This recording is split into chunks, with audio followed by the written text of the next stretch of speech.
오직 주의 사랑에 매여 오직 주의 사랑에 매여 내 영 기뻐 노래합니다.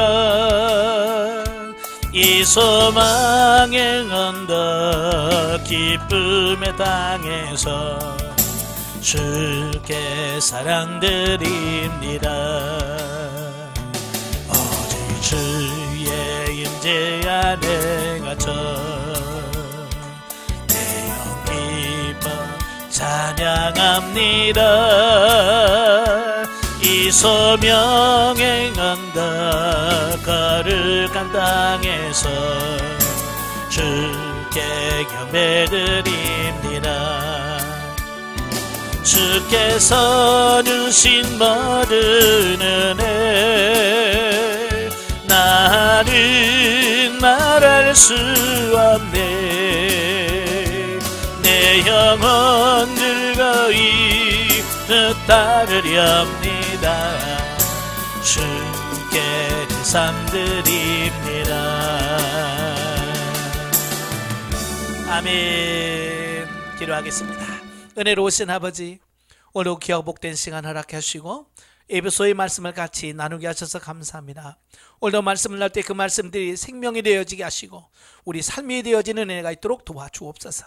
시종을 주님께 맡겨오며 예수님의 이름으로 감사하며 기도합나이다. 아멘. 예, 이 시간에는 289페이지입니다. 에베소서 3장이죠. 289페이지.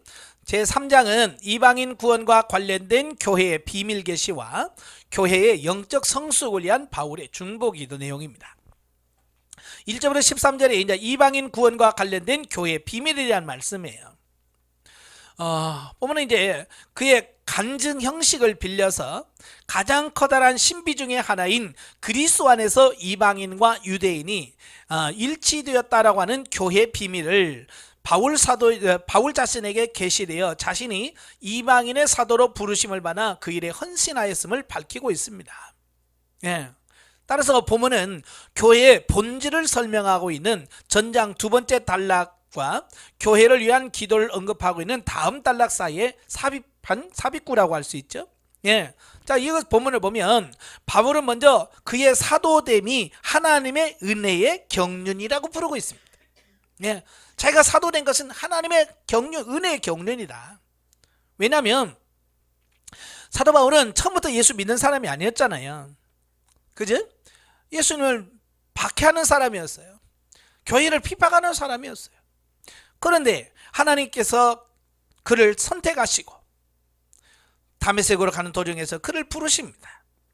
그리고 바울의 소명은 바울 개인뿐만 아니라 이방인들을 위하여 큰 은혜의 경륜이었습니다. 왜냐하면 바울은 이때 복음 증거를 위해 사도로 부르심을 받았고요, 이방인을 위한 하나님의 크신 뜻을 하나님의 계시로 깨달아 알게 되었기 때문인 겁니다. 예, 그러니까 하나님께서 사도 바울을 선택할 때 너는 이방인에게 보내서 이방인들과 이방 임금들에게 복음을 전하기 위해서 택한 나의 그릇이라 그랬잖아요. 만약에 하나님께서 사도 바울을 부르지 않았다면 어떻게 됐을 것 같아요? 상상도 못하겠죠? 사도 바울이 사도가 돼서 그 유럽으로 전도를 하게 되고 여러 성경을 기록해서 줌으로 지금 우리가 그 사도 바울의 전도가 지구를 반바퀴 돌아서 지금 우리한테 온 거잖아요. 그지? 만약에 사도 바울이 전도 안 했다면 어느 세월에 유럽이 전도가 되고 어느 세월에 우리한테 오겠습니까? 그죠? 또 그가 이렇게 성경을 기록하지 않았다면 어떻게 또 이런 진리를 우리가 깨달아 알 수가 있겠어요? 하나님의 은혜로 다 이렇게 하신 겁니다. 그런데 이러한 이방인을 위한 하나님의 뜻은 과거에는 하나의 비밀이었습니다. 예, 구약시대는 이게 비밀이었어요. 물론 선지자를 통해서 가끔씩 말을 하기는 했어요. 온 인류를 구원하시려고 하나님의 뜻이 있다, 선지자를 통해서 말씀하기도 했어요. 그러나 구체적으로 드러나지는 않았어요. 그래서 이걸 계시 발전사적으로 우리가 이해를 하셔야 돼요. 신약시대에 이르러서야 비로소 확연히 드러나게 됩니다.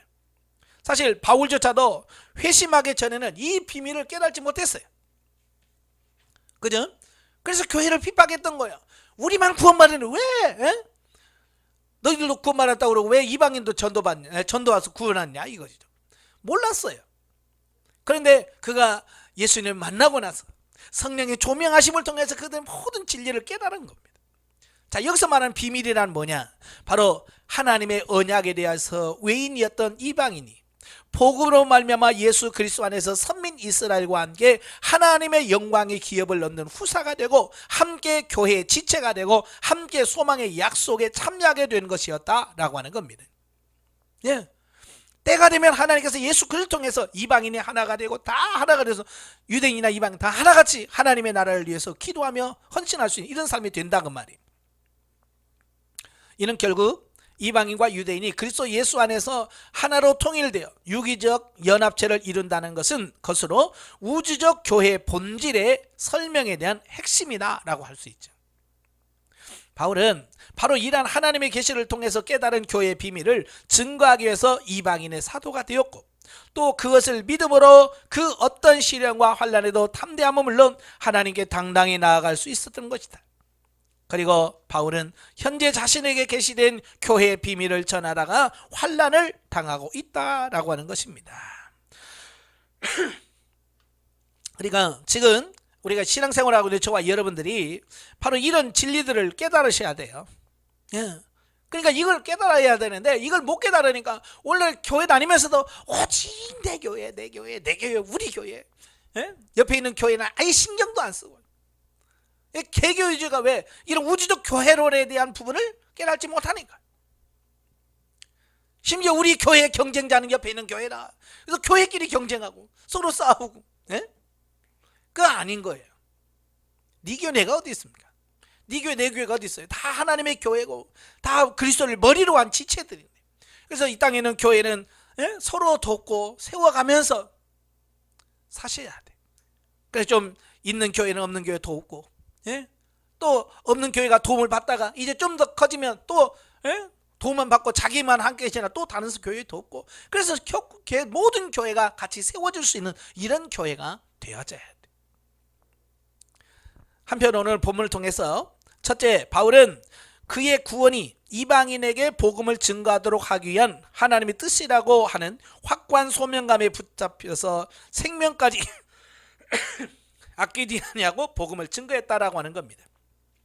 그와 같이 하나님의 부르심을 받은 성도들 역시 분명한 소명의식을 갖고 그 자신의 현 위치와 은혜로 받은 은사를 따라 어떠한 모양으로든 복음 증거에 매진해야 함이 마땅한다. 예.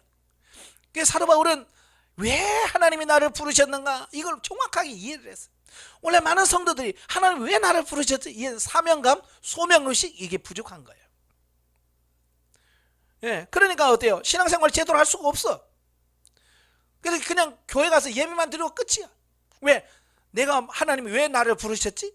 그 사명감이 있어야 그렇구나. 그래서 예배 드리면서 힘을 얻고 그래서 그 일을 감당해내는 겁니다. 전도가 사명이라면 전도를 위해서 부르셨다면 예배 드려서 은혜 받고 그 은혜 받은 걸 가지고 나가서 전하고 그렇잖아요? 섬기고 봉사하는 거라면 은혜 받고 예배 통해서 은혜 받고 열심히 봉사하고 섬기고 가르치는 사람은 열심히 은혜 받고 가르치고 자기가 뭘 해야 되는지 분명한 인식이 필요한 거예요. 그런데 교회 안에서 이런 의식을 갖고 살아가는 성도가 과연 몇 퍼센트인가? 몇 퍼센트나 된다고 봐요? 신학자가 연구해 보니까 교회에서 그래도 사명감을 갖고 일하는 사람은 10에서 15%래. 15에서. 나머지 80에서 90%는 그냥 어중이 떠중이 그냥 예배 드리라니까 예배 시간 와서 그냥 예배 드리고 밥 챙기는 밥이나 먹고 가버려. 여러분 90%가 되지 않기를 바래요. 아시겠죠? 10%가 되길 바래요. 정말 하나님이 왜 나를 부르셨지? 그 많은 교회 중에서 왜 나를 이 교회에 보내셨나? 분명한 사명의식, 소명의식을 깨달아야 돼요. 그래서 그걸 충실히 감당할 수 있는 이런 삶이 되셔야 돼요. 사도 바울도 그걸 알았기 때문에 왜 하나님이 나를 부르셨는가를 아니까 돼요. 죽더라도 감옥에 들어가더라도 매를 맞더라도 그 사명이 뭔 줄 아니까 하는 거예요.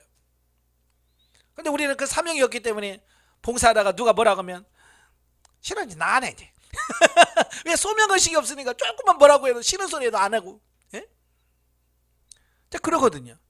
소명의식을 갖고 목숨을 걸고 하셔야지.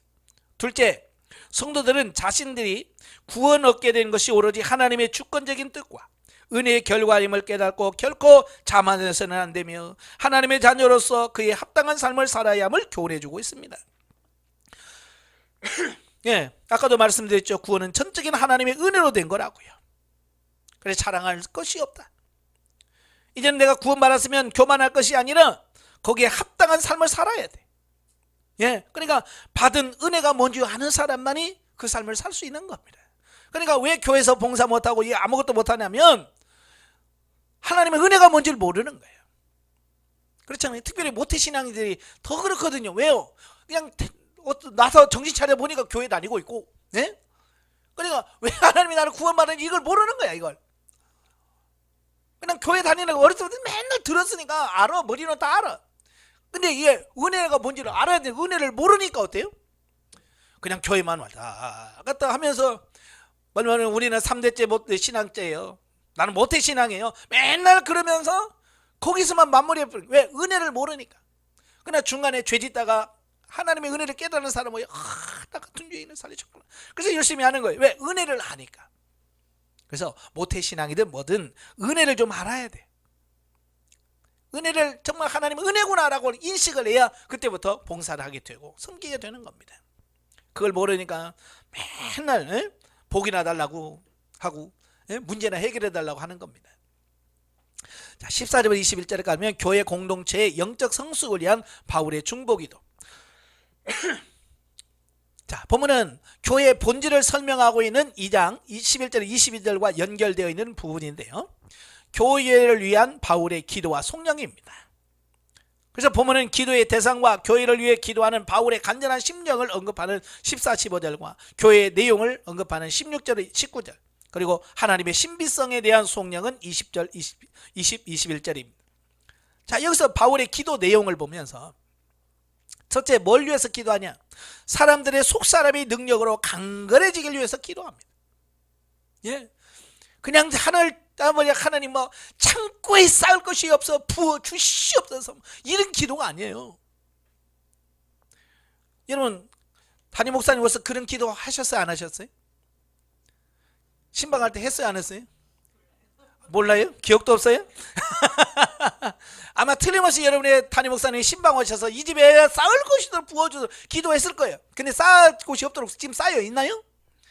안 되죠. 그렇게 기도한다고 되는 게 아니라 뭐가 중요한지 정확하게 알아야 돼. 이게 바울은 속사람, 영이 얼마나 중요하다는 아는 거야. 그러니까 에베소 교회를 축복하면서 너희의 속사람의 능력으로 강건해져라. 이 말은 뭐야? 여러분의 영이 하나님의 바르게 세워지길 원한다. 영을 위해서 기도하는 거예요.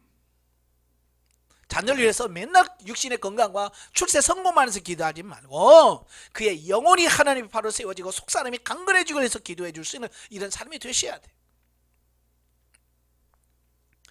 두 번째는 믿음으로 말미암아 그리스도께서 성도들 안에 내주하시기를 간구했다.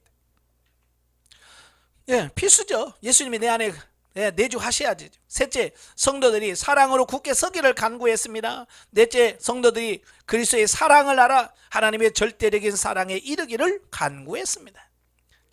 이 네 가지 기도 제목 보시면 이게 정말 여러분의 기도 제목이 돼야 되고 여러분의 자녀를 위한 기도 제목이 돼야 되고요.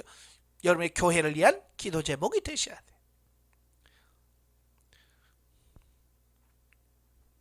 이런 바울의 기도 내용은 사실상 성도들의 영적 성숙을 위한 기도와 그 맥을 같이 하고 있습니다. 예, 영적으로 성장해야 돼. 그래야 하나님의 뜻을 이룰 수 있으니까. 다만 에베소 1장 10절에 23절의 기도가 성도 각 개인의 초점이 맞춰져 있다면 본문의 기도는 성도들 전체 곧 교회 차원, 교회적 차원의 기도라는 차이점이 있다. 그러니까 사도 바울은 개인을 위해서 기도하든 교회를 기도하든 항상 영적인 부분을 먼저 다루고 있습니다. 왜? 그게 중요하다는 걸 알기 때문에. 육신으로 아무리 성공하고 출세해봐야 의미가 없다는 걸 사도 바울은 아는 거예요. 4장으로 가죠. 4장은 이제 교회 일치와 연합의 근거와 성격 및 변화된 성도의 새 삶의 기본 원칙과 대인관계를 말씀해 주고 있는데요. 1절부터 16절 교회의 일치를 위한 권면. 지금까지 바울은 교회론을 중심으로 한 교리적 교훈을 제시했다면 이제 본문부터는 이제 실천적 교훈들을 말씀해 주고 있습니다. 그 가운데서 본장은 교회의 생명이라고 할 수 있는 교회 구성을 이루는 성도들 간의 교회 안에서의 일치와 각 성도의 대이웃 관계에서의 성결한 삶에 대하여 언급을 하고 있습니다. 자, 이런 맥락하에서 이 본문은 먼저 교회의 일치됨을 강조하고 있습니다. 이건 뭐예요? 교회 안에서 제일 중요한 게 뭐냐면 하나됨, 일치, 이게 제일 중요하다고 말씀하고 있는 겁니다. 자, 본문에서 바울은 먼저 교회가 하나로 일치될 것을 촉구합니다. 그러한 일치를 위한 각 성도들이 가져야 할 덕목을 제시해주고 있습니다. 네, 그러니까 하나 되려고 하면 뭘 해야 되냐? 겸손해야 되고 온유해야 되며 오래 참아야 되고 서로 용납할 줄 알아야 된다. 이리 하나가 될 수 있는 겁니다. 교만해봐요. 어떻게 하나가 될 수 있습니까? 교만하면 절대 하나 안 됩니다. 온유하지 못하고 싸나워요. 어떻게 하나가 될 수 있어? 못하죠. 그 다음에 오래 못 참아. 어떻게 하나가 못 됩니까? 서로 용납 받아주질 못합니다.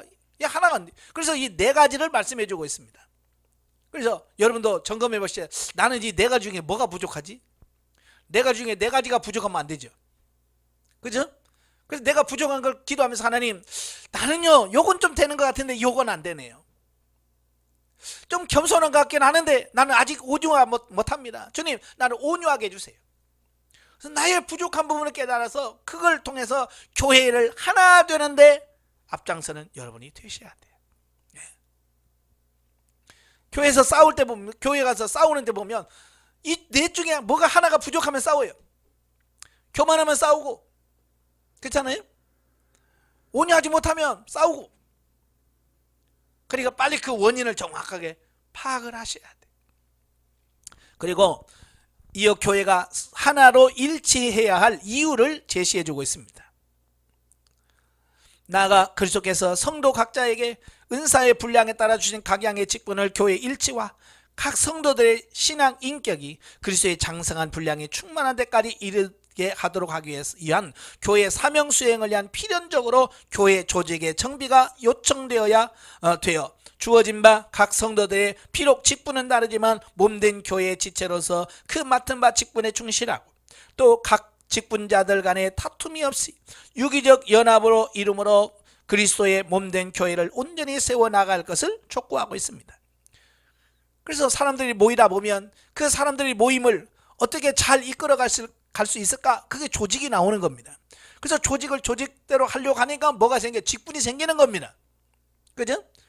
그래서 혹은 사도로, 혹은 복음 전한 자로, 혹은 선지자로, 혹은 목사와 교사로 그 교회를, 공동체를 끌어가려고 하다 보니까 목사가 필요한 거고, 장로가 필요한 거고, 권사가 필요한 겁니다. 그러니까 목사를 위해서 교회가 세워지는 게 아니고, 그제? 예. 교회를 끌어가기 위해서 목사가 필요한 거고요. 그래서 서로 돕고, 예, 서로 보완하고, 그래서 교회를 세워가라고 직분을 주신 겁니다. 근데 직분만 받아가지고 아무 일도 안 하는 사람이 있는가 하면 또 직분 어떻게 직분 달라고 하는 사람들 많아요. 직분이 목적이 아니면 안 되죠. 그래서 권사 되려고 막 그냥 하다가 안 되면 시험 들어가지고, 네? 장로 되려고 저도 이제 교회 개척해서 이렇게 하다 보면 참 희한한 사람들 많아. 제가 이렇게 가서 하면 장로 줄래요? 하는 사람도 있고, 네? 참 별의별 사람들이 많아. 그럼 교회 이 에베소서를 안 읽어서 그래. 교회가 뭔지 이걸 몰라서 그래. 그걸 정확하게 아셔야 됩니다. 이상의 본문에서 특별히 주목할 사실이 뭐냐? 여기서 말하는 교회 일치나 통일성 모두가 획일적으로 동일한 존재가 되는 단일화를 의미하는 것이 아니라는 점이에요. 그러니까 교회 다 목사, 다 전도사, 이건 획일적이잖아요. 그죠? 그래가고 교회가 안 되죠. 각자가 다 있어야 돼. 다 손이겠느냐? 다 입이겠느냐? 사도 바울이 고린도서 12장에서 말하잖아요. 교회는 우리 몸을 비유를 들었죠. 눈 2개면 돼. 우리 사람에서. 그죠? 눈 2개면 되는데 막 눈이 10개 있어 막 여기 달리고 여기 달리고 여기 달리고 그러면 괴물이지 그게 사람입니까? 그렇잖아요.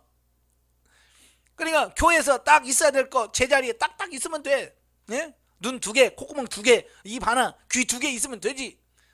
뭐가 필요하다고 막 쥐떼기를 막 여기다 달고 여기다 달고 하면 안 되고. 예? 교회라는 것은 바로 이런 거야. 근데 지금 교회는 그렇지 않잖아요. 직분자 세울 때 보면 참 기가 막혀. 교회는 자그마한데 막 다 권사 줘버려. 그래서 뭐 전교인의 권사와요? 그게 아니잖아요. 여러분 눈이 중요하다고 온몸이랑 눈 막 다 달아봐. 이게 안 되잖아요. 교회에 감당할 수 있을 만큼 교회에 필요한 만큼 권사를 숫자를 세서 정확하게 세우고 장로수를 세우고 그래야지. 그렇지? 그래서 법적으로 장로는 세례교인이 25명, 우리 25명 있으면 장로 한 사람이 세우게 돼 있어요. 예. 그렇게 해서 이렇게 룰이 정해져서 거기에 맞게끔 필요한 대로 하면 되는 건데. 이는 다만 우리의 몸이 하나의 개체로 존재하기 위해서는 각 지체의 조화로운 연합이 있어야 하듯이 교회도 그리스도의 몸으로 온전히 세워지기 위해서는 각 지체로서의 성도들이 유기적으로 연합하여 한 통일체를 이루어야 한다는 말이다. 따라서 몸의 각 지체가 다양하듯이 통일된 교회 안에서는 각각의 다른 은사와 직분을 받은 성도들의 다양성을 무시되지 않는다. 예, 다 개개인의 하나님께 주신 달란트가 다 달라. 그렇잖아요. 그래서 그 달란트대로 사역할 수 있게 해야지. 그걸 무시하면 안 된다 그 말. 오히려 몸이 다양한 지체들의 조화로운 연합으로 성장하듯 교회 안에 성도들의 다양성은 교회를 온전히 서게 합니다. 그래서 교회는 정말 다양한 사람들이 와야 돼. 노래 잘하는 사람 노래 잘하고 춤 잘 춤추는 사람, 주방 요리 잘하는 사람 요리하는 사람도 이런 다양한 사람들이 와야 교회가 어때요? 다양하게 일이 되어지는 거잖아요. 그러므로 성도들은 성도 각자의 다양성을 인정하며 서로 인정해 줄 줄 알아야 돼.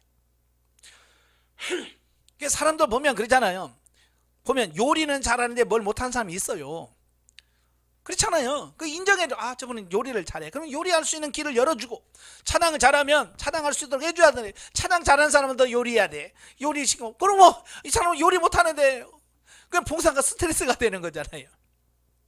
그래서 각자의 다양성을 인정해주고 그걸 극대화시켜줄 수 있는 것, 이게 필요한 거예요. 그래서 서로 다양성을 인정해줘야 됩니다.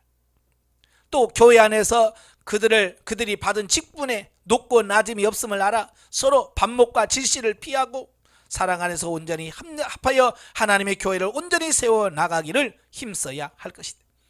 그러니까 가만히 있는데 저절로 되는 게 아니라 이 하나됨을 위해서 힘쓰고 애씀이 필요한 거예요. 자, 그 다음에 17절 24절을 보면 그리스도인의 생활 원칙입니다. 실천적 권면의 두 번째 사항으로 그리스도 안에서 새롭게 지음받은 그리스도인의 개인적 생활과 관련하여 옛사람의 어두운 생활을 청산하고 새 사람의 삶을 살 것을 권면하고 있습니다. 다시 말하면 삶의 변화를 촉구하고 있는 거야. 네가 예수 그리스도 믿었냐, 구원 받았냐, 그러면 삶의 변화가 된다. 옛날 그대로 살면 안 된다, 이 말씀을 하고 있는 겁니다. 그러니까 에베소 교인들은 과거 그들이 이방인으로 있을 때에는 하나님과 분리되어 하나님 없는 삶을 살았습니다. 그러나 지금은 아니라 그 말이에요. 하나님은 원래 때는 뭐예요? 다 그들은 허망한 마음과 어두운 생각과 내적 무지로 인하여 무감각해지고 방탕과 욕심으로 가득 찬 더러운 생활을 했습니다. 왜? 하나님을 모르니까. 그게 옳은 줄 알고 그렇게 사는 겁니다. 아마 여러분도 하나님을 알지 못했어요. 어떻게 살았어요? 네, 술 먹고 놀면서 노세 젊어서 노세. 하나님 모르면 그렇게 살 수 있어요. 왜? 모르니까. 그러나 지금은 아니란 말이에요. 그죠? 이제 하나님을 알단 말이에요. 하나님을 알고 섬기면서도 아직도 세상 사람들과 똑같이 사느냐? 이건 아니다. 변화되어야 된다. 이걸 얘기하고 있는 거예요. 이제 하나님의 특별한 경륜으로 그들은 예수 그리스도 안에서 구성함을 얻고요, 그래서 예수 안에는 진리를 들었으며 또한 그의 가르침을 받았습니다. 따라서 성도들은 그들의 옛사람의 생활을 버리고 새 사람으로서의 삶에 마땅한 자세를 가져야 된다. 이게 변화된 사람으로, 구원받은 사람으로서의 삶이 되어야 마땅하다, 그 말이에요. 특별히 바울은 두 가지 사실을 권면하고 있는데요. 첫째는 심령으로 새롭게 되라는 말씀이에요. 23절입니다. 자, 여기서 심령은 뭘 말하냐? 우리의 영을 말합니다. 영. 그러니까 영이 새롭게 되라는 말입니다. 왜냐하면 우리 모든 삶의 근원이 어디서 나오냐? 영에서부터 출발하거든요. 가장 깊은 곳이 영이에요. 그래서 영이 새로워져야 새로운 삶을 살 수가 있는 겁니다. 그래서 영이 새로워지라고 말씀해 주고 있습니다. 근데 사람들은 영에 관심이 있어요, 없어요? 관심 없어요. 그러니까 왜 교회에서 변화가 없냐면 영에 관심이 없어요. 이 영이 새로워져야 삶이 새로워지는데, 영이 새로워지지 않으니까 삶의 변화가 없는 거예요. 그러니까 영에 관심 없는 사람한테 삶의 변화를 얘기하니까 변화는 돼야 되겠는데 변화는 안 되고, 그러니까 하는 척 하는 겁니다. 그죠? 살지도 못하면서 사는 척, 하지도 못하면서 하는 척, 사랑하지 못하면서 사랑한 척, 이해도 못하면서 이해하는 척 하면서 살아갑니다. 그도 자기가 감당할 수 있는 범위 안에서는 그래. 그죠? 근데 그걸 뛰어넘으면 못해. 그래서 그 사람의 영역에서 요만큼은 내가 사랑해. 근데 그만큼 벗어나면 사랑 못해. 이해도 그래. 나는 요 정도까지 이해하는데 난 그 이상은 나는 이해 못해. 이제 이렇게 되어지거든요. 왜? 영이 새롭게 되지 못해서 그래. 그래서 하나님은 영이 새로워지길 원해. 그래서 심령으로부터 먼저 새롭게 되라고 말씀합니다.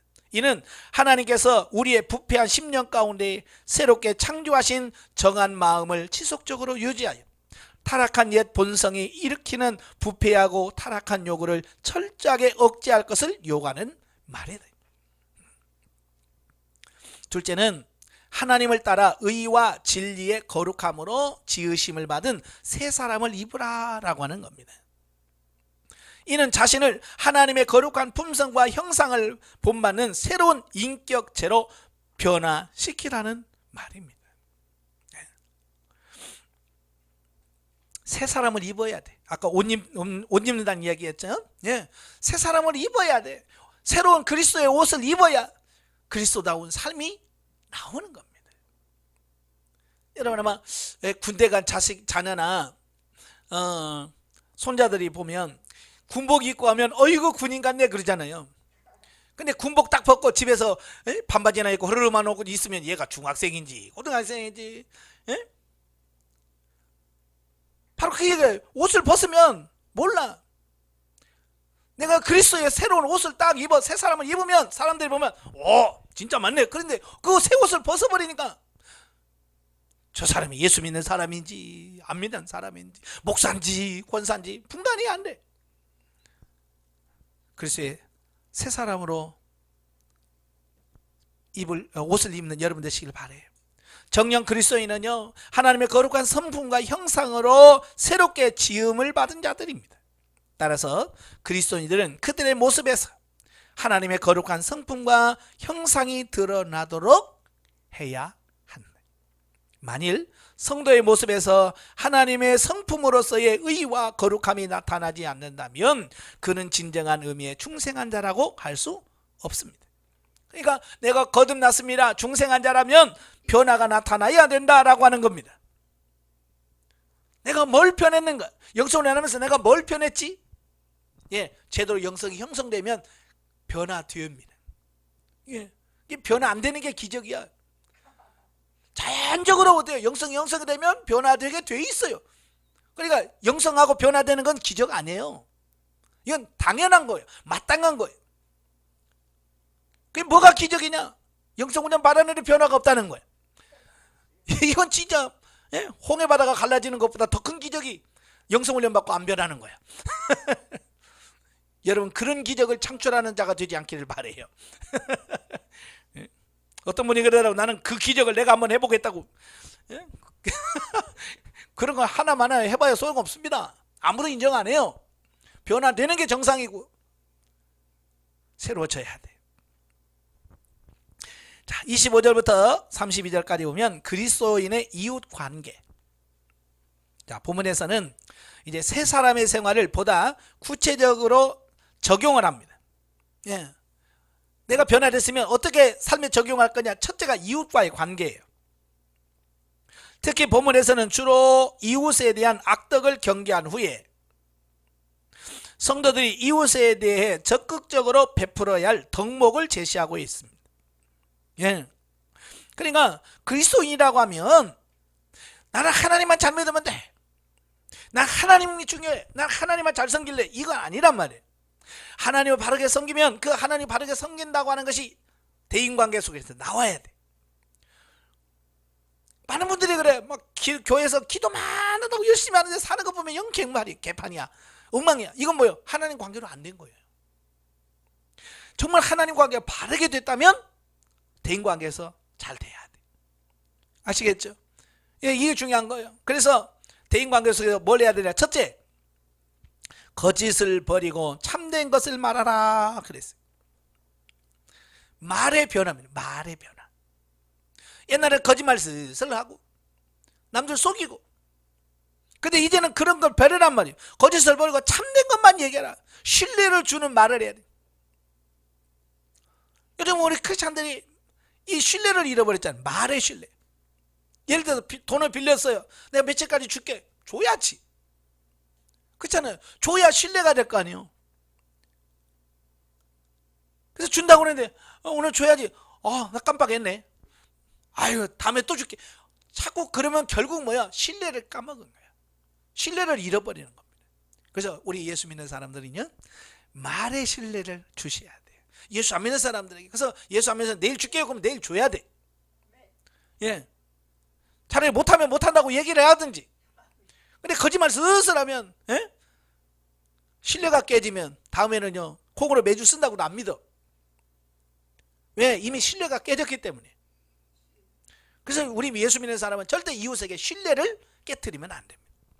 두 번째로, 분노함으로 죄에 이르지 말고 오래도록 분노를 품지 말도록, 예, 않음으로써 마귀로 틈을 타지 못하게 하라는 겁니다. 혈기를 제거하라는 겁니다. 왜냐? 혈기, 분노는 뭐냐면 마귀가 나한테 들어올 수 있는 길을 열어놓는 겁니다. 여러분 이제 축사 사역할 때 귀신을 쫓아낼 때 보면 너 언제 들어왔어? 그러면 보통 보면 싸울 때 분노 막 분노할 때 그때 들어와요. 그때 사단이 들어올 수 있는 길을 열어놓는 거예요. 분노할 때. 그래서 절대로 여러분 분노를 갖지 마세요. 예, 우리 화가 날 수 있죠. 그러나 어때요? 빨리 끝내야지. 그걸 막 하루 이틀 막 끙끙 알아보세요. 그 사이에 마귀가 들어와서 마귀가 내 마음을 사로잡아 버려요. 그래서 사도 바울도 분을 품을 수 있다는 거예요. 분을 낼 수 있다는 거예요. 왜? 사람이 화낼 수 있죠. 저도 목사님 화납니다. 그죠? 뭐 잘못한 거에서 화가 나죠. 그러나 그걸 오래 간직하고 그러면 안 되는 거예요. 순간적으로 화는 날 수 있죠. 그러나 아버지 주님 이걸 처리시켜 주세요 하면서 바로바로 이걸 처리해야 마귀가 틈을 안 타. 예. 그래서 분을 오래 품지 말아요. 그 다음에 세 번째, 도둑질하지 말고 오히려 빈궁한 자를 구제하여 수고하여 선한 일을 하라고 하는 겁니다. 예, 도둑질하지 말아요. 그 다음에 네 번째, 더러운 말을 하여 성령을 근심케 하지 말고 선한 말을 하여 듣는 자에게 은혜를 끼치게 하라 라는 말입니다. 예. 여기서 문자적 해석은 더러운 말이라는 것은 모든 부패한 말을 말합니다. 그러니까 단순히 좋지 않은 언어가 아니라 악의적인 것을 말합니다. 그러니까 험담하고 외설, 독설적인 언어, 또 악의적인 소문을 퍼뜨리는 이러한 행위들을 말하는 겁니다. 바로 이런 것들은 공동체를 파괴하는 지름길이에요. 근데 이런 것들을 하면 성령을 어떻게 한다고요? 근심케 하는 거다. 성령이 나를 구원을 완성시켜가는 분인데 그 성령이 내 안에 근심하게 하고 걱정하게 하면 성령이 나를 어떻게 끌어갈 수 있겠어요? 여러분도 그러죠. 누구 와서 어디 가서 일할 때 아이고 일 잘하네요. 아이고 막 하면서 칭찬해주면 기분 좋잖아요. 기분 좋으면 어때요? 그렇죠. 잘해줘. 한 개 할 걸 두 개 해주고, 예? 한 10분만 할 거 20분 해주고 그러잖아요. 칭찬해주고. 성령도 마찬가지예요. 내 안에 들어와서 성령이 일할 수 있도록 내가 도와주고 협력하고 막 하면 성령이 좋으셔. 나를 막 변화시킬 텐데 성령에서 막 근심하게 하고 짜증나게 만들고, 예? 그러면 어떻게 성령께서 나를 변화시키겠냐고 말이에요. 그러니까 내 안에 계신 성령을 기쁘시게 하는 자가 돼야지 성령을 근심케 하는 자가 되면 안 된다.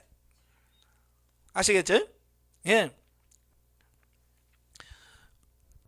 여기서 성령을 근심하게 한다는 말은 무슨 말이냐면 문자적으로 보면 성령을 고통스럽게 한다 그 말이에요. 성령을 고통스럽게 한다. 예, 이 말이 무슨 말이냐면 이런 거예요. 위라고 하는 거예요. 위. 밥을 먹으면 위장에 들어가잖아요. 예. 위의 건강을 위해서 우리가 매운 거, 짠 거 이런 거 먹어주면 안 되잖아요. 자극성 있는 거 안 되잖아요. 그죠? 근데 막 속쓰리는데 막 고추장 막 빨갛게 해가지고 매운 거 막 먹어나 봐요. 위가 건강하겠어요? 더 고통스러워하죠. 마찬가지예요. 성령님이 편안하게 하시더라고요. 그래서 속쓰리고 그러면 어떻게 해야 돼요? 죽 끓여서 먹고 그렇잖아요. 이게 편안해야 되잖아요. 마찬가지로 성령님을 근심하게 하지 않도록 항상 조심하는 삶을 사셔야 돼요. 이란 여기서 제시한 덕목들 가운데 교회 일치에 해를 끼치는 악덕과 교회 일치에 덕을 끼치는 미덕을 구분하여 제시하는 동시에 악덕을 버리고 미덕을 적극적으로 행할 것을 권면하고 있습니다. 네. 그러니까 이 에베소서는 아까도 말한 것처럼 이 교회라고 하는 공동체를 어지럽히고 교회를 파괴하고 교회를 무너뜨리는 행위가 얼마나 하나님 앞에서 무서운 죄인지를 우리가 아셔야 돼. 근데 사람들은 요즘에 그걸 몰라. 그래서 예수 안 믿는 사람 막 교회를 비방하고 저주하고 인터넷에 들어가면서 이 댓글 한번 쓰는 거 보세요. 이야, 정말 대단합니다. 어떻게 저런 말을 할 수 있을까라고 할 만큼 교회에 대하여 악평을 합니다.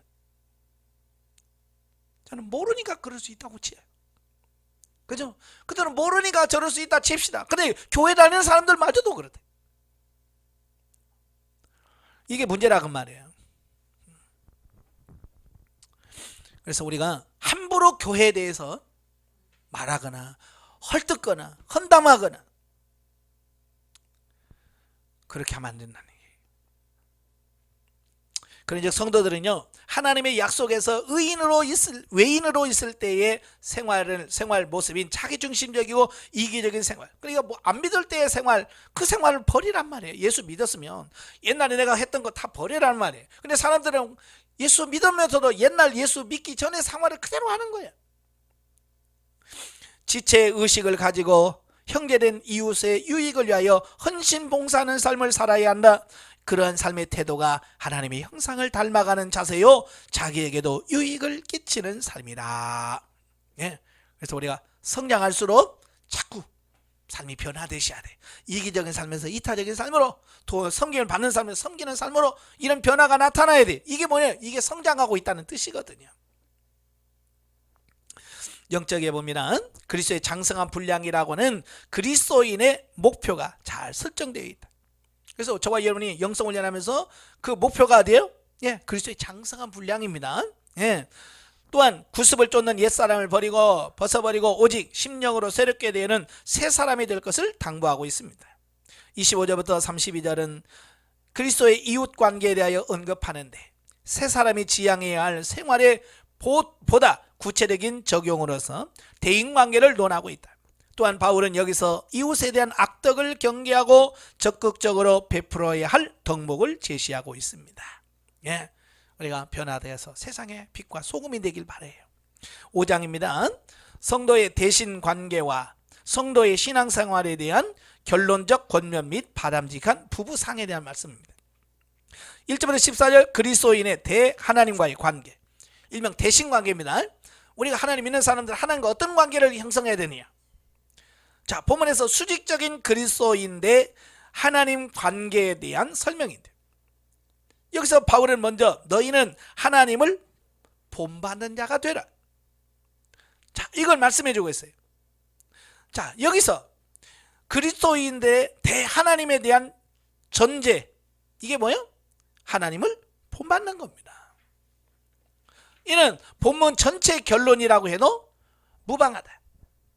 사실 성도가 하나님과 올바른 관계를 유지하기 위해서는 하나님과 같이 되는 것이 가장 좋은 길이다. 그죠? 그래서 내가 하나님은 영이시니 예배하는 자가 영과 진리로 예배할지니라. 우리가 왜 영적 존재가 되느냐? 하나님이 영이시니까 그 영이신 하나님과 교제하려면 내가 영적인 사람이 되어야 하나님과 교제가 되는 거예요. 아시겠죠? 예, 바로 이 부분이 매우 중요한 겁니다. 하나님과 교제를 하려면 하나님과 우리가 하나님처럼 돼야 돼. 그렇잖아요. 하나님처럼 되어야 하나님과 바른 교제가 될 수 있는 겁니다. 그래서 항상 예수님과 본받으신 예수님 어떻게 사셨지? 그래서 예수님이 사셨던 거로 같이 살면 되는 거예요. 그러니까 요즘에 보면 그러잖아요. 누구를 좋아하면 그 사람에게 이쁨 받으려면 어떻게 해야 돼요? 그 사람 자꾸 본받으려고 하는 거예요. 그래서 요즘 청소년들 보면 가수 누구 좋아한다 막 머리도 가수처럼 하고 옷도 가수처럼 입고 그래서 막 그걸 같이 따라가잖아요. 왜? 그 좋아한다는 얘기잖아요. 그죠? 우리가 하나님을 좋아하면 당연히 따라가야죠. 그렇잖아요. 하나님 머리 스타일이 어떤가? 하나님 말하는 스타일이 뭔가? 그래서 하나님 그걸 보면서 그걸 따라가고 닮아갈 수 있는 그런 삶이 되셔야 돼요. 그렇다면 자, 하나님을 본받는 생활이 뭐냐? 바울은 다음과 같은 말을 하고 있습니다. 첫째는 그리스도께서 우리를 사랑하신 것 같이 우리도 사랑 가운데 거하는 것입니다. 여러분, 하나님을 사랑한다는 것은 이거예요. 예, 그리스도가 우리를 사랑하신 것 같이 우리도 어때요? 사랑 안에 거하라. 이건 예수님을 닮아가는 거라 그 말입니다. 하나님은 당신의 독생자 예수님을 우리의 태속물로 내어주시기까지 우리를 사랑하셨으며 예수 그리스도께서는 자신의 희생제물로 하나님께 드려 십자가에서 죽으시기까지 하나님의 뜻에 순종하며 우리를 향하신 당신의 사랑을 드러내 보이셨다. 그와 같이 성도들은 자기를 희생하여 하나님과 형제를 위해 봉사하는 것이다. 네, 특별히 성도들은 본질상 사랑이신 하나님의 형상을 따라 지음받은 하나님의 자녀들이다. 따라서 성도들은 하나님을 본받아 사랑 가운데 행하는 것이 마땅하다라는 겁니다. 예. 그래서 우리는 사랑을 베풀어야 돼. 이게 마땅한 거야. 근데 우리는 사랑을 하려고 하지 않고 자꾸 아직도 뭐야? 사랑해 주세요. 사랑해 주세요. 예? 그래서 맨날 교회 가서 이 교회는 사랑이 없네. 맨날 그러고 있어. 지 안에 사랑이 없으니까 그지? 그렇죠? 자기 안에 사랑이 없으니까 자꾸 교회에서 사랑이 없다고 하는 거예요. 교회에 사랑이 없으면 어떻게 해야 돼요? 하나님 정말 사랑이 없네요. 내가 여기서 사랑을 베풀 수 있게 해주세요. 그리스도의 사랑을 실천하게 해주세요. 그래서 거기서 사랑을 실천을 하면서 그리스도의 사랑이 이런 거야 라고 전해야 되고 말해야 되는데 그게 싫어. 누가 나 사랑해 주기를 원하는 거야. 그러니까 맨날 이 교회는 사랑도 없고 관심도 없고 뭐도 없고 맨날 그러고 있는 거예요. 언제까지 그럴 거예요 도대체가. 예, 사랑하셔야 됩니다. 예, 사랑하셔야 돼. 우리가 어렸을 때는 사랑을 받잖아요. 그죠? 어릴 때는 사랑을 받아. 그러면 성장했으면 이제 사랑을 베푸는 사람이 돼야 돼. 자식들도 그렇잖아요. 어렸을 때는 부모에게 다 용돈 다 쓰고 다 받았습니다. 그러나 나중에 지가 커서 어느 정도 위치에 오면 부모를 돕는 자 위치에서 부모에게 용돈을 주는 자가 돼야지. 예? 성장하셔야 돼. 둘째는 뭐냐? 불순종한 죄인의 생활을 버리라는 겁니다. 3절부터 7절. 즉 음행과 온갖 더러운 것과 탐욕과 우상 숭배 등 크고 작은 모든 악에서 떠나라는 겁니다. 예, 이게 매우 중요한 거예요. 여러분, 내가 누구를 사랑합니다. 누가 누구를 사랑하는데 사랑하는 사람이 싫어하는 거 있어요. 그러면 그 사랑을 계속 하려면 어떻게 해야 돼요? 그 사람이 싫어하는 것을 빨리빨리 내가 없애야죠. 그렇잖아요. 그래서 결혼하기 전에 예? 정말 결혼하고 싶은 사람이 있어. 근데 결혼한 사람이 난 술 먹은 사람은 결혼 안 해. 그러면 어떻게 해? 정말 그 사람을 사랑하려면 그래? 나 오늘부터 술 안 먹어. 정말 사랑한다면 그렇게 되는 거예요. 그래 진짜 사랑하지 않으면 뭐 술 먹는 게 뭐가 문제인데, 사랑만 하면 되지 뭐 이런단 말이에요. 그 사랑이 뭐냐면 그 사람이 싫어하는 걸 끊는 거예요. 버리는 겁니다. 우리도 하나님도 마찬가지예요. 하나님 사랑합니다. 그래서 하나님이 싫어하는 거 계속해.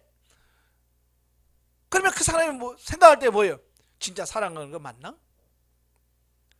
그러잖아요. 그래서 사랑한다면 그 사람이 싫어하는 게 뭔지 알아요. 그게 우리가 하나님을 사랑한다면 하나님이 싫어하는 게 뭐지? 여기 나오잖아. 음행과 온갖 더러움과 탐욕과 우상숭배. 아, 하나님 이런 거 싫어하는구나. 그럼 하나님 사람 이거 버려야지. 그래서 싹싹 버리는 겁니다. 이게 변화된 삶이란 말이에요. 근데 우리는 안 변해. 우리는 대체로 눈에 잘 띄는 죄악에 대해서는 주의를 기울임으로 경계하지만 눈에 잘 안 보이는 작은 죄악에서는 소홀하기 쉽다. 여러분, 크다고 죄고 작다고 죄가 아닙니까? 크든지 작든지 죄는 다 죄입니다. 예. 그래서 크든지 작든지 다, 예? 우습게 보지 말고 처리하셔야 돼요. 그리고 여기서 우상숭배도 마찬가지예요. 표면적인 눈에 보이는 우상이 아니라 이제는 뭐야? 눈에 보이지 않지만 하나님보다 더 관심을 두고 하나님보다 더 중시하는 게 있다면 그게 다 우상인 거예요. 하나님보다 내 남편을, 하나님보다 내 돈을, 하나님보다 내 집을 사랑하는 즉 바로 그게 우상이에요. 아시겠죠? 그러니까 우리 삶을 보면요, 우상이요 없는 것이 아니라 수두룩합니다. 저도 우상을 숭배하고 있더라고. 그게 우상 숭배가 눈에 보이는 게 아니야. 어떤 때는 막 잠이 와가지고 하나님 기도가 보고 잠부터 자야 되겠네요. 잠이 우상이야. 왜? 하나님과 데이트해야 되는데 하나님보다 아이고 하나님 나 졸려요, 나 자야 돼. 이 잠이 우상이야, 잠이 우상. 근데 잠이 우상이라고 하는 사람 누가 있어? 아무도 없지. 그렇잖아요. 어떤 사람은 데이트한다고 나 하나님 오늘 예배 시간에 나 데이트해야 돼요. 하나님 만나고 예배 드리는 것보다 데이트가 더 먼 사람은 그 사람이 벌써 우상이 돼버린 겁니다. 하나님 오늘 예배 시간에 나 돈 벌러 가야 돼요. 돈이 우상이 돼버린 거예요. 그래, 우상이란 어떤 형상만 있는 게 아니에요. 어떤 사람은 나 우리 남편 밥 챙겨줘야 돼요. 그래서 저녁 예배 수요일 예배 안 나와. 그 남편이 이미 우상이 돼버린 거예요. 그렇다고 남편 무시하라는 말이 아니에요. 지혜롭게 하시, 지혜롭게. 남편이고 뭐가 나는 교회 예배 드리러 갈 거야, 굶든지 말든지, 이거 안 돼요. 그런 부분에 있어서 어떻게 할 거냐, 이게 지혜인 거예요. 그래서 남편하고 상의를 해. 이 시간에 겹치는데 어떻게 하면 좋겠냐. 내가 예배 드리러 가기 전에 내가 밥을 다 챙겨놓으면 혼자 와서 드실 겁니까? 뭐 이렇게 해서 서로 상의를 해서, 그렇잖아요. 그 남편이 괜찮아, 그냥 다녀와. 그래서 허락을 받고 다니면 기분도 좋잖아. 그렇잖아요. 그래서 서로 지혜롭게 하셔야 돼요. 사실 남자들은 배고프면 성질 나거든요. 그죠? 근데 그걸 몰라. 우리 많은 여성들 그걸 몰라. 그럼 남편은 막 배고파 죽겠다네. 참아 기다려 계속 음식만 하고 막 성질 나고 죽겠는데, 뭐든지 가서 먼저 입에다 집어넣어서 뱃속에 좀 채워놔야 성질이 안 나지. 근데 밥할 동안 이거 잠깐 드시고 계세요 라고 해서 뭔가 갖다 주고 있으면 그거 되는데 그걸 몰라. 지혜가 항상 필요한 게 지혜. 아시겠지? 예, 이게 우상을 만들지 말고 그걸 내려놓는 훈련들을 하시고, 그러면 문제가 되는데, 그러니까 문제를 해결하려면 지혜를 구하란 말이에요. 하나님 어떻게 하면 좋을까요? 그래서 지혜를 구하셔야 돼요. 그래서 우리가 이런 악행들을 내려놓으셔야 되고, 세 번째, 어두움 대신 빛 가운데로 사는 생활을 하라. 구원받기 이전의 성도들은 행할 바를 몰라 어두움 가운데서 헤맸다. 그러나 이제는 우리는 그리스도의 구원의 은혜로 하나님의 자녀가 되었습니다. 그래서 빛 자체이신 하나님 자녀가 된 성도는 이제 더 이상 어둠의 자녀가 아니라 빛의 자녀로서 세상에 대하여 말과 행위로서 빛된 역할을 해야 됩니다. 하나님의 자녀로서 말 하나, 행동 하나, 이런 걸 잘 조심해서 하셔야 돼요. 그냥 말도 함부로 막 하고, 성질낸다고 막 동네에서 욕하고, 나중에 뭐 어디 교회 권사래. 그러고 있어. 아유, 제가 예전에 사는 그 빌라에 살았는데 꼭 권사라는 사람이 꼭 휴지 버릴 때 꼭 엉뚱하게 버려. 분리수거도 안 하고.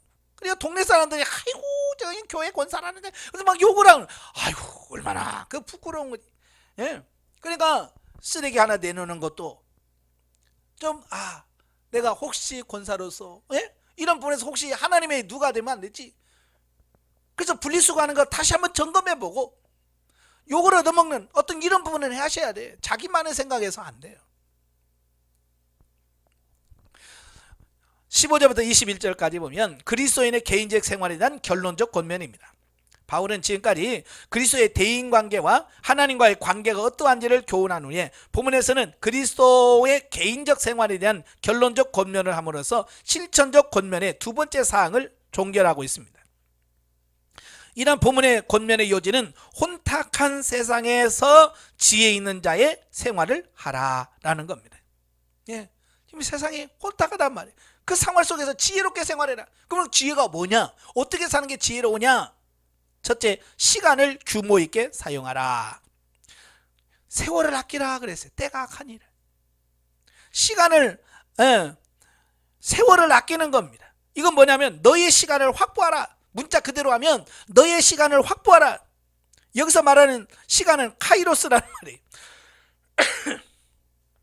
말이에요. 다시 말하면 시간을 기회로 삼고 선용하는 삶을 살아야 된다. 그러니까 그냥 시간만 잡아먹지 말고 체계를 잘 써서 어떻게 하면 내가 오늘 하나님을 위해서 내가 선을 향할 시간이 어디 있나. 그래서 이 시간을 그냥 보내지 말고 체계적으로 하나님과 이웃을 위하여 헌신하고 희생할 수 있는 시간을 내놔라. 자, 그런 얘기를 하고 있는 겁니다.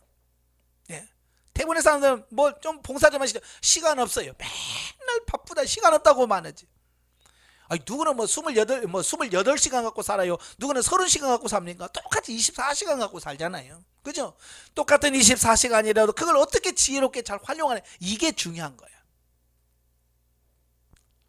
두 번째로 주의 뜻을 분별하여 그의 뜻에 맞게 살며.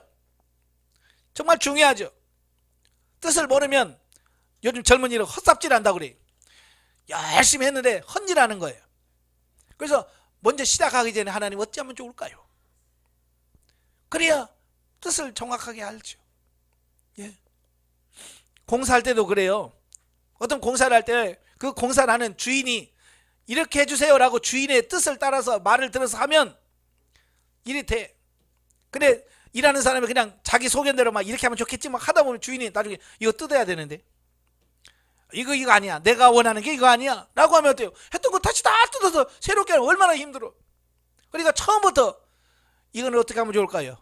길이는 얼마로 할까요? 높이는 얼마로 할까요? 그래서 그 주인의 의도로 맞춰서 하면 쉽잖아요. 그래서 우리가 늘 하나님께 먼저 묻고 행하는 것이 그래서 중요한 거예요. 세 번째, 성령 충만한 생활을 하라는 겁니다. 이를 달리 말하면 세상을 향하여는 절제된 삶을, 하나님을 향하여는 역동적 삶을 살라라고 하는 참 경건의 요청이라고 하면 됩니다. 자, 그 다음에 이제 22절부터 33절은요 그리스도인의 부부관계에 대한 교훈입니다. 참 저는 성경 읽으면 참 재밌어요. 성경은 온갖 것을 다 얘기해. 특별히 부부관계에 대한 부분을 참 많이 말씀하시는데요. 왜? 중요하기 때문에. 근데요 이 본문을요 우리는 문자적으로만 봅니다. 문자적으로만 보면 이 말씀을 오해를 합니다. 여기서 우리가 깨달은 것은 영적 원리를 아셔야 돼요. 원리. 영적 원리를 알아야 이 말이 그 말이구나 이거 이해가 될 수 있어요. 자, 먼저 아내들에게 뭐라고 말씀하냐면 남편에게 복종해라. 남편에게 복종하라. 그러니까 이걸 문자적으로 그러니까 아이고 시대가 어느 시대인데 지금 이런단 말이에요. 왜 그 말을 하게 되는지 영적 원리를 이해해야 되는데 그걸 문자적으로만 이해를 해서 제가 어디 가서 강의를 이 말 하니까 그래요. 목사님은 남자니까 그러죠. 맨날 남자 편에만 쓴대. 아니 내가 네 남자 편 들고 싶어. 나 성경에서 지금 아내들아 남편에게 순복하라 라고 했지. 내가 남자라서 그래요? 그러면 여자 목사님은 이 말 못하나 그럼?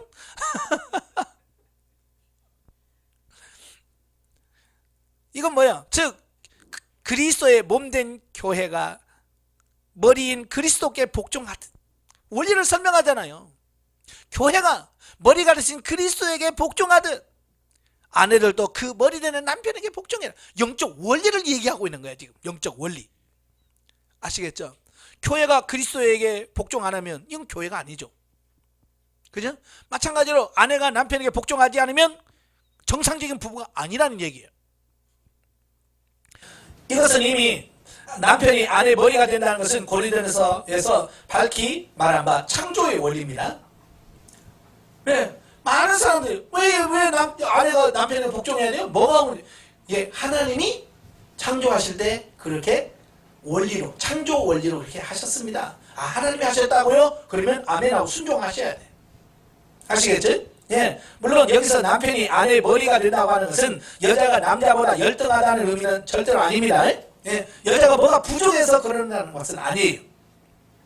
남편에 대한 아내의 복종 역시 일방적이고 맹목적인 복종을 의미하지는 않습니다. 남자와 여자는 다 같이 하나님의 형상으로 창조된 동등한 인격체입니다. 따라서 어떤 경우에도 지배 논리가 성립될 수 없습니다. 지금 우리 한국교회는 옛날 유교적인 그 가치관이 딱 머리 잡혀 있어요. 그래서 남자는 하늘, 여자는 땅이라고 하는 어떤 그런 개념에서 오랫동안 500년 이상 유교적인 문화 속에서 살아왔습니다. 그러니까 여성의 입장에서는 뭐야? 500년 동안 눌려 살았으니 얼마나 억울하겠어. 그렇잖아요? 성경 원리에서 그런 게 아니라 사람의 유교적인 전통에 의해서 뚫렸어요. 지금 어때요? 그 이제 기독교가 들어오면서부터 이게 많이 바뀌었습니다. 그래서 한동안 여성 상위 시대라고 그래서 이제 여성의 인권이 올라갔습니다. 근데 너무 올라갔어. 그죠? 여러분 아주 그러죠? 이게 너무 올라간 거예요. 근데 이게 창조 질서에서 벗어난 겁니다. 따라서 이게 지배 권리가 아니에요.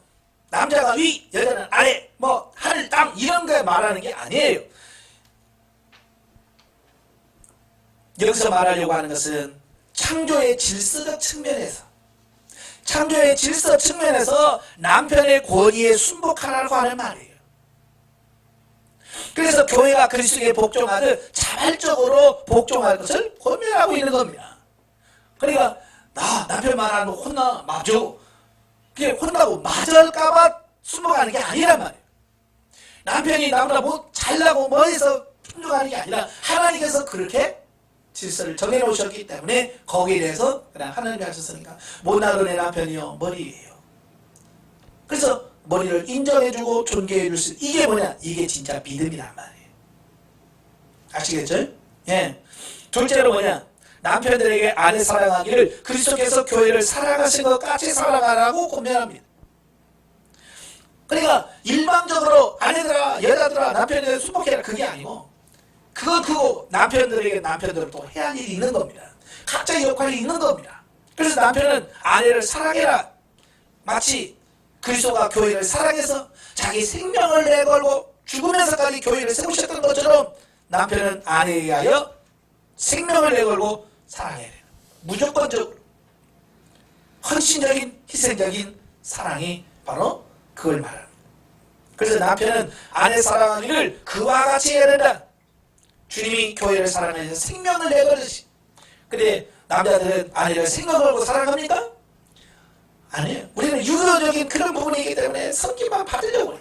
그래서 물 떠와 뭐 떠와 뭐 해 맨날 시켜먹으려고만 해. 사랑을 하면 시켜먹는 것이 아니라 도와주는 사람이 되셔야지. 그죠? 네. 바뀌어져야 돼. 그래서 사실 남편이 아내의 머리라면 아내는 응당 남편 자신의 몸이 분명하다. 따라서 남편들은 아내를 사랑하는 것이고 자기를 사랑하는 것임을 알고 아내 사랑하기를 제 몸 사랑하는 것 같이 해야 된다라는 겁니다.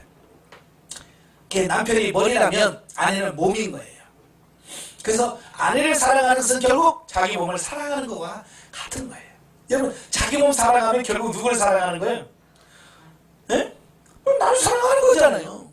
이게 아내 사랑하면서 누구를 위해서 해주는 거 아니야. 누구 좋으라고? 가끔 그러지. 누구 좋으라고? 누구 좋으라고? 나 좋으라고. 이게 남자가 아내에게, 남편이 아내에게 잘해주는 것은 결국 자기에게 잘하는 거예요. 이 원리란 말이에요. 그래서 이 원리를 알아야 되는데 이 원리를 생각하려고 자꾸 문자적으로만 얘기를 하니까 예? 내가 손해보는데요. 내가 미치는데요. 자꾸 그러는 거예요. 아니 부부간에 손해보고 미치는 게 뭐 있어요. 그죠? 나만 손해보요? 아니 그게 없다니까요. 이 원리를 정확하게 아셔야 돼요. 마지막으로 바울은 남편과 아내 양자에게 결론적인 권면을 합니다. 네, 여기서 바울은 창세기 22장 24절의 말씀을 인용하는데요. 그리스도와 교회가 뗄래야 뗄 수 없는 신비한 연합 관계에 있듯이 남편과 아내도 신비한 연합을 이루어 한 몸이 되었음을 강조하고 남편과 아내로 하여금 각자의 본분을 충실하여 서로 존중하고 사랑할 것을 권면하고 있습니다. 따라서 남편과 아내, 부부는 협력함으로 온전한 한 몸을 이룸을 알고 존경과 사랑으로 부부관계를 이루어야 하네. 그래서 이 부부관계가 잘 회복이 되어야 결국 하나님과의 영적 관계가 잘 회복이 됩니다. 예, 그래서 아내는 남편의 말에 순종할 줄 아는 사람이 하나님의 음성을 듣고 순종할 줄 알아. 남자는 아내를 사랑할 줄 알아야 하나님의 사랑을 이해할 수 있어요. 그러니까 아내를 사랑하지 못하는 사람은 하나님의 사랑을 이해를 못해. 남편의 말에 순종하지 못하는 여성은 하나님의 음성을 못 들어요. 그러니까 맨날 나는 하나님의 음성을 못 들어요. 잘 봐요. 내가 남편의 말을 얼마나 잘 듣고 있나. 이거 영적 원리라니까요. 이 원리를 참 이해를 잘 하셔야 그게 돼요. 그래서 대신관계와 대인관계가 잘 조화가 되어야 영성적인 삶이 이루어지는 겁니다. 예, 사도 바울이 왜 이런 이야기를 하겠어요? 이런 이야기 한다고 뭐 돈이 나와요? 뭐가 나와요? 그러나 영적인 삶을 살려면 이런 관계가 잘 돼야 돼. 그래서 이런 이야기를 하는 겁니다. 그러니까 부부가 하나님 앞에 온전해지길 바래요. 아시겠죠? 예, 영적에 봅니다. 인간의 욕망대로 사는 삶, 음행과 탐욕에 따르는 것은 하나님의 진노를 사고 하늘의 상급을 바랄 수가 없습니다. 예수 그리스도의 생명을 받은 자들은 주 안에서 가정과 교회와 사회에서 빛을 발할 수 있어야 합니다. 이는 단순히 윤리적 선행을 하는 것이 아니라 진리로 나타내는 빛의 열매를 말합니다. 우리는 생활 속에서 어떻게 진리의 말씀을 따라 살 것인가, 주를 기쁘시게 하는 일이 무엇인가 고민하면서 죄의 노예가 되지 말고 죄를 이기고 승리하는 이런 삶이 되기를 바랍니다. 예? 넘겨서 자, 가정이 먼저 주의 말씀대로 온전히 세워졌을 때 교회와 사회가 변화됩니다. 기복주의적인 사고 때문에 많은 성도들이 자신의 가정이 형통하기 위한 수단으로 신앙생활을 합니다. 진리를 따라 우리들의 말과 행함을 고치자기보다는 자신이 원하는 욕망을 이루기를 원합니다. 진리적인 가정생활은 자신들의 욕망을 추구하기 위해서 사는 것이 아니라 주의 뜻을 쫓아 변화되는 것입니다.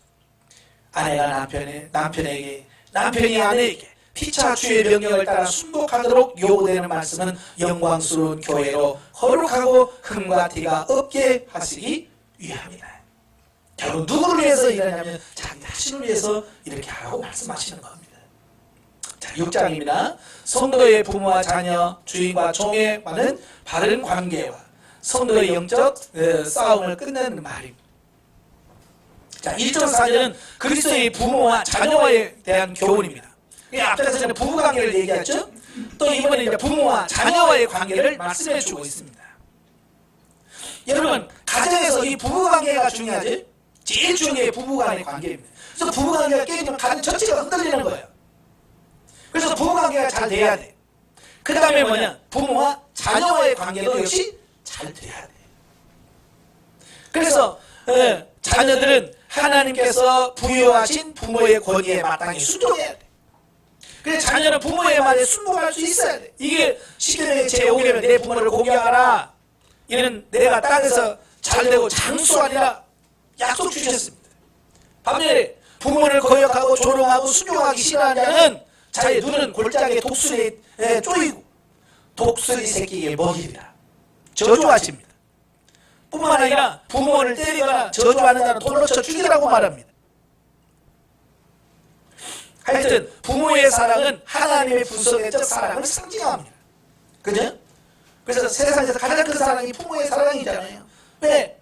부모가 자식을 사랑하는 그 사랑은 하나님의 사랑을 비유적으로 보여주는 겁니다. 아시겠죠? 예? 그래서 부모에 대한 자녀의 공경은 하나님 공경의 첫걸음이자 외적 표현이라고 할 수 있다는 점에서 굉장히 중요합니다. 그러니까 예수 믿는 사람 자기 부모를 공경하지 못하면 하나님을 공경할 수 없습니다. 참 많은 사람들이 문제가 되는 게 뭐냐면 교회에서는 인정받아. 근데 부모를 안 섬겨요. 그런 사람 참 많습니다. 교회에서는 누구라고 취부라고 하는데 부모 생일도 안 챙기고 명절도 찾아보지도 않고, 그건 하나님 제대로 섬기는 게 아니에요. 눈에 보이는 형제를 사랑하지 못하면서 어떻게 보이지 않는 하나님을 사랑할 수 있다고 말씀합니다. 거짓말입니다. 눈에 보이는 부모에게 잘하셔야 돼요. 왜? 부모는 보이지 않는 하나님의 대리인이에요. 그래서 부모를 사랑하면서 부모를 공경하면서 하나님을 공경하는 법을 배우는 겁니다. 그러니까 효도 못하면, 부모에게 못하면 이건 하나님을 못하는 겁니다. 아시겠죠? 이거 누구를 위해서 부모를 공경해 주라는 게 아니야. 대부분 어떤 분을 그래? 나요? 우리 엄마가 해줄 하나도 없어요. 그걸 떠나야 돼. 이건 아직도 문자적으로 끝나는 거야. 그 누구를 위해서 부모에게 나한테 못해주는 내가 잘하면 남의 손에게, 이런 차원이 아니에요. 영적인 차원에서 부모는 잘하든 못하든 보이지 않는 하나님의 대리인이에요.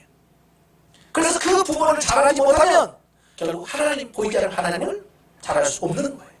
그래서 내가 하나님과의 관계가 바르게 되려면 잘해주든 못해주든 부모를 공경하고 순종할 수 해야 된다, 그 말이에요. 이게 영적 원리라니까요. 이게 자녀들도 마찬가지입니다. 부모는 자녀에게 그에게 마땅히 행할 바를 가르쳐야 됩니다. 근데 지금 뭐예요? 마땅히 가르칩니까? 자녀들이 왕이 됐어요. 옛날에는 순서적으로 아버지, 엄마, 형, 동생이라는 어떤 집안의 질서가 이렇게 딱 세워졌어요. 지금은 거꾸로 됐습니다. 집안에서 제일 힘없고 능력 없는 사람 누구예요? 집에서 아무것도 권리 없는 사람 누구예요? 아버지. 돈만 벌어주면 돼. 아들이 제일 위에. 그 다음에 엄마. 이게 완전히 하나님 세우신 창조 원리 질서를 완전히 뒤집어 엎어놨어요. 이게 말세의 증상입니다. 이게 잡으셔야 돼요. 누가 잡아야 돼요? 엄마가, 아내가 잘 잡으셔야 돼요. 그래서 집에서 맛있는 거 먹을 때도 항상 그런 거예요. 야, 우리끼리 먹자. 아빠는 먹지 말지. 이러면 안 돼요. 항상 뭐예요? 남편이 안 들어왔을 때는 이건 아빠 거야. 그래서 제일 먼저 딱 놔두고, 그리고 나서 이래서 그걸 남편을 존경할 수 있게끔 만들어줘야 돼. 근데 애들이 아빠 거는 야, 내가 그래서 이 질서를 완전히 다 부러뜨려 놔버리는 거야. 그러니까 자신들이 아버지에 대해서 뭐요? 저 밑으로 놔버리는 거예요. 애기 때는 괜찮아요. 근데 성장하면 그게 안 되고요. 결국 그렇게 성장하는 자식들은 나중에 뭐예요? 하나님 아버지가 그 아버지에 대한 존경? 이런 게 없어요. 아버지는 맨날 내 밑에서 돈이나 벌어가지고 이런 하나님 아버지로 인식을 하기 때문에 하나님 아버지, 그래서 하나님 이거나 좀 해줘요. 네? 그런 가치관이 된단 말이에요. 그게 무서운 거예요. 그래서 항상 이 질서를 잘 정해주고 순서를 정해주고 그러시죠. 저도 어렸을 때, 우리 애들 어렸을 때 항상 뭘 먹을 때 야, 아빠부터 줘. 근데 내가 욕심 채는 게 아니에요. 그래, 엄마 줘. 그래서 이런 은혜주의 그 가정의 질서를 아빠, 엄마, 누나, 동생. 그래서 맨 아들이거든요. 누나부터 줘. 그래서 항상 한 살 차이인데도 어렸을 때 늘 내가 강조했던 게 뭐냐면 누나 먼저.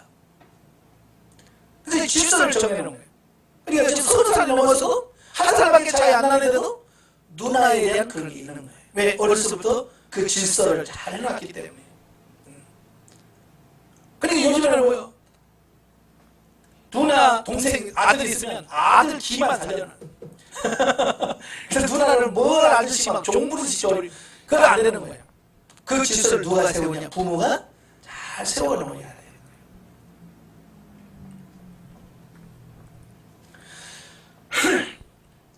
이때 부모도 자녀를 자신의 소유물이냐 생각하여 무조건적인 권위로 내세우며 강압적으로 다루는 일이 없어야 돼요. 옛날에는 막 아버지 무조건 막 큰 소리 치고 때리었고 막 이게 아버지 무슨 권위가 되는 것처럼 절대 그건 아닙니다. 그래서 그래서 권위가 무너져 버린 거예요. 그죠? 아버지가 술 먹고 와가지고 가족들 전부 다 집 막 지켜놓고 그러니까 그것도 그런 속에서 무슨 존경이 나오겠어요. 아버지라면 사랑하고 그래서 그 아버지에 대한 존경심이 나와야 그 다음에 권위가 인정이 되는 거예요. 그래 아버지가 아버지다운 삶을 살아야 아버지로 권위가 생기죠. 엄마로서의 권위가 세워지는 겁니다. 잘 가르치시고 사랑하셔야 돼요. 네. 자 5절부터 9절에 보면 이제 그리스도인의 종과 상전에 관한 부분입니다. 지금 종이 있어요? 노예제도 없죠? 그래 예전에 그때는 있었단 말이에요. 그러니까 이런 부분에 대해서 설명해줘요. 지금은 종이었기 때문에 고용인과 피고용인, 다시 말하면 사장과 직원이라는 입장에서 이 부분을 보시면 좋을 것 같아요. 그래서 사도 바울은요 에베소를 쓰면서 왜 종과 상전의 얘기까지 할까요? 그러니까 우리는 신앙생활하면 꼭 교회 안에서만 생활로 이렇게 좁게 생각을 해요. 근데 사도 바울은 교회 생활이라고 하는 것은 이 교회 안에서만 생활이 아니라 이게 교인들이 각 가정에서 생활하는 이것도 다 신앙생활로 연결시킨 거예요. 그래서 부부관계도 결국 신앙이에요. 부모와 자녀관계도 신앙이에요. 부모와 자녀와의 관계도 신앙적인 문제예요. 직장에서 일하는 이것도 뭐예요? 그것도 신앙생활이다. 그래서 모든 삶의 영역을 신앙생활로 연결시키는 겁니다. 지금 한국교회가 문제가 뭐냐? 신앙생활과 그 외의 생활을 딱 분리시켜버린 거예요. 신앙생활은 교회 안에서 하는 거고 세상의 사람은 교회 밖에서 사는 사람이다. 집에서 부부간에 시끄러 터지고 싸워도 교회에서 우고 할렐루야 하면 끝이야. 분리가 돼버려. 이 분리가 아니에요. 이게 영역 같이 연결되어지는 거예요. 연결돼야 돼. 그래서 직장생활도 연결되는 겁니다. 사실 인간의 범죄 이후 인간이 이룬 사회는 불평등과 계급적 구조라는 뼈아픈 현실을 양산하고 말았습니다. 그죠? 세상에는 지배계급층, 피지배계급층 나눠져 있어요. 옛날은 양반, 쌍놈 이렇게 나눠져 있고, 예? 이건 정상적인 건 아닙니다. 타락한 인간들이 스스로 세운 것들이에요. 그렇다고 해서 이걸 깨트려야 된다, 파괴해야 된다, 어떤 이런 것만 생각할 수는 없습니다. 역사적으로 보면 그런 역사를 바꾸려고 시도한 적이 한두 번 아닙니다. 혁명도 일으키고 쿠데타도 일으켜보고 많이 그랬어요. 사도 바울은요, 야 종들아 대모해라, 권리를 해라, 너희 권리를 찾아라 이랬어요? 사도 바울은 절대 그렇게 안 했어요. 네가 종이냐? 그러면 그 종으로서 최선을 다해라. 네가 상전이냐? 그러면 상전으로서 역할을 제대로 해라. 네가 여자냐? 여자로서 잘 살아라. 네가 남자냐? 남자로 잘 살아라. 이거예요. 요즘 뭐예요? 남자로 태어났어도 난 여자가 될래. 성전환해서 난 여자를 바꿔버려. 여자지만 나도 성전환해서 남자로 살래. 바꿔버려. 자기를 인정을 안 해. 요즘 뭐 정체성이 모호하다고. 얼마 전에 미국에서 남자가 목욕탕에 들어가면서 여자 목욕탕에 들어가면 나 여자요. 나는 몸은 남자인데 나는 성실히 여자예요. 그래서 여자 화장실에 들어갔다 난리 났잖아요. 근데 그게 못 들어가게 하면 법에 걸려. 왜? 차별했다는 거야. 지금 세상이 그러니까 이게 지금 어떻게 돌아갈지 몰라. 네. 이 질서라는 게 이게 참 중요한 거거든요. 우리가 현실을 부정하면 안 돼요. 근데 그 오늘날도 이 현실에 만족하지 못하는 사람 너무 많아요. 오늘도 기독교라는 이름 안에 면목 안에 이 세상을 학교에 깨뜨려야 된다. 바꿔야 된다. 그래서 물러가는 사람들 많은데요. 사도 바울이 한 번도 그렇게 말한 적이 없어요. 성경을 제대로 알고 광화문에 가든지 에베소를 정확하게 이해를 하고 광화문에 가서 집회를 하든지 하지. 하나님의 뜻이 뭔지를 정확하게 알아야 돼. 표면적으로 그런 것만 나타나는 거 가지고 하면 문제가 심각해지잖아요. 아시겠죠? 네. 그래서 종된 자들아 상전을 섬길 때 죽게 하느라 누군가리만 하지 말고 정말 주님이 섬기듯이 상전에게 직장에서 정말 주인이 섬기듯이 섬겨라. 상전된 자들아 너 위에 또 다른 상전이 있다는 거, 하늘에 상전이 있다는 걸 기억해라. 그러니까 세상의 사람들은 뭐예요? 자기 사장이면 최고라고 생각하잖아요. 그래서 막 일방적으로 밑에 사람 억압하고 갑질하고 그러잖아요. 이건 아닌 거예요. 내가 세상에서는 사장에서 그 위에 최상일지 모르지만 그 위에 하나님이 다 보고 계시고 하나님 통치하신다는 걸 기억하셔야 돼요. 그래서 이 부분 서로 잘해야 돼요. 종은 종대로, 사장은 사장대로. 이걸 잘 하셔야 돼요. 제가 서울에 전도사 있을 때 사장님이 교회 장로님이셨는데 그 장로님이 그래. 나 기독교인들 직원 안 뽑아. 그래. 자기가 장로들로 기독교인 직원 안 뽑는데 와, 핑계만 내고 며느리들이 빠져서 뭐 하는지 바빠서 야근하자 그러면 교회 안 해고 수요일날 예배드리는 거 가버리고 그러니 뭘 쓸 수 없다는 거야. 자, 그런 걸 보면서 참 잘해야 되겠다. 그렇죠? 그래서 어떻게 그런 부분들을 지혜롭게 해야 되는데 그 지혜롭지 못하게 하는 그런 행동을 통해서 세상의 빛과 소금의 역할이 아니라 어쩌면 세상에서 잘못된 메시지를 덤비는 그런 삶이 되는 거예요. 우리가 조심하셔야 됩니다. 아시겠죠? 그래서 사장이라면 좀 부리지 말고 잘 그리스도께서 어떻게 통치하셨는지를 잘 보시고 사랑으로 하시고 자, 그 다음에 10절부터 20절까지 보면 그리스도의 영적 전쟁이라는 말씀이에요. 이 세상은요 편안한 우리 눈에 보면 아무것도 없지만 영적으로 사단과의 싸움에서 싸우는 영적 전쟁터입니다. 그래서 우리의 싸움은 혈과 육의 싸움이 아니라고 그랬어요. 영적 전쟁이라고 그랬어요. 마귀는요 영적 존재, 우리보다 훨씬 더 능력이 많고 힘도 셉니다. 이때에 부딪히면 우리가 져요. 그래서 성경이 뭐라고 그래요? 하나님의 능력을 던져봐라. 그래서 우리가 뭐예요? 기도하셔야 돼요. 하나님의 능력을 던져보면 마귀가 우리를 감당 못합니다. 둘째로 영적 전쟁을 위한 성도의 준비를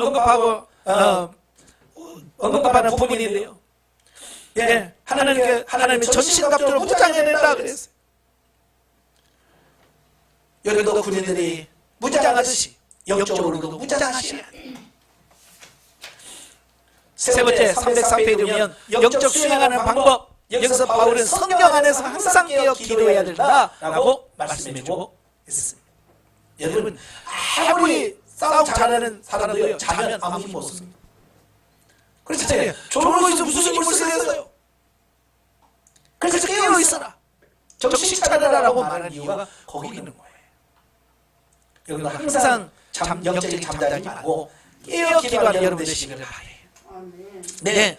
그 다음에 21절 23절은 이제 끝맺는 말입니다. 그래서 여기서는 그 편지를 가지고 가는 전달자인 두기고에 대한 말씀입니다. 이 두기고는 아시아 사람으로서 바울의 3차 전도 여행 시에 같이 전도했던 사람이에요. 그래서 본서를 비롯하여 바울의 최고 서신으로 보는 목회 서신을 기록할 때도 같이 있었고요. 또 본서가 기록될 당시에는 본서와 빌레몬서 또 골로새서를 각자의 수신자에게 전달하는 임무와 오네시모를 빌레몬에게 돌려보내는 임무를 맡았었다. 이 상에서 보듯이 두기고는요 바울에게 크게 인정받던 사역자이다라는 겁니다. 그러니까 충성하고 하니까 그 일을 맡겼다 그 말이에요. 여러분도 하나님의 충성스러운 일꾼이 되어서 이런 귀한 일들을 맡는 여러분 되시기를 바랍니다. 예, 영적 이해는 쭉 읽어보시면 이해가 될 겁니다. 그래서 우리가 신앙생활이라고 하는 것은 단순히 교회 안에서만의 생활이 아니라 예수 그리스도를 나의 구주로 믿고 영접하기 위해서 생활하는 모든 삶이 신앙생활인 거예요. 부부생활도 신앙생활이고, 부모와의 관계도 신앙생활이고, 내 자녀를 양육하고 기르는 것도 신앙생활이고, 직장에 가서 일하는 것도 신앙생활이고, 모든 삶의 영역이 신앙생활이라고 하는 이 부분을 이해를 하셔야 돼요. 그래서 어디를 가든지 빛과 소금으로서 하나님의 자녀로서 잘 사는 여러분 되시길 바랍니다. 기도하겠습니다. 은혜로우신 아버지, 오늘 에베소를 통해서 참 많은 것을 깨닫습니다. 우리가 신앙생활하면서 우리의 생각은 너무 좁습니다. 우리의 이해력은 너무 좁아서 단순히 신앙생활이라는 것은 교회 안에서의 생활만을 생각합니다. 그러나 사도 바울은 우리의 삶의 모든 영역이 신앙생활이라고 말합니다. 가정에서, 직장에서, 어디에서든 정말 내가 하나님을 믿는 자로서 바른 삶을 사는 우리가 되어지게 하옵소서. 예수님의 이름으로 감사하며 기도합나이다. 아멘. 하나님의 은혜입니다.